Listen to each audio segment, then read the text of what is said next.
We have a Fox News alert for you right now on a deadly plane crash in Connecticut. The NTSB saying early indications are the plane was intentionally crashed. They are turning over the investigation to the FBI. Rob Schmidt is live in East Hartford, Connecticut with more on this. Rob.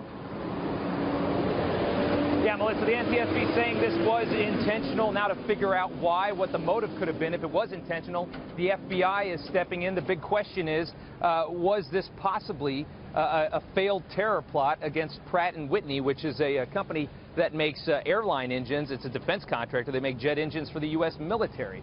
So that is a big part of the question and a lot of the reason for so much scrutiny on this, and a big part of why the FBI is here as well. But right now, the newest update, a local newspaper source here in town is now saying that the pilot and the student pilot got into some kind of an argument, and perhaps the student pilot told the pilot he didn't want to fly the plane. That would fly in the face of any theory that this was any kind of terror related. Now, that twin-engine plane went down yesterday afternoon here in East Hartford on Main Street in Connecticut. Missed that Pratt & Whitney headquarters by only about 200 yards, slamming into a power pole, a massive fire. 2 people on board. The pilot critically burned in the hospital. The student pilot, Ferris Freytech, was killed. Nobody else was hurt in that crash.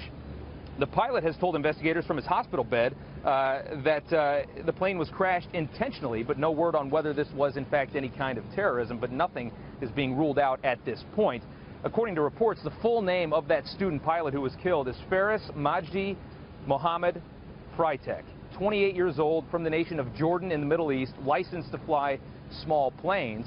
But again, the question is as you have the pilot sitting in the hospital saying it was intentionally brought down, and people start to think, okay, we have a defense contractor right here. Were they trying to slam the plane into that?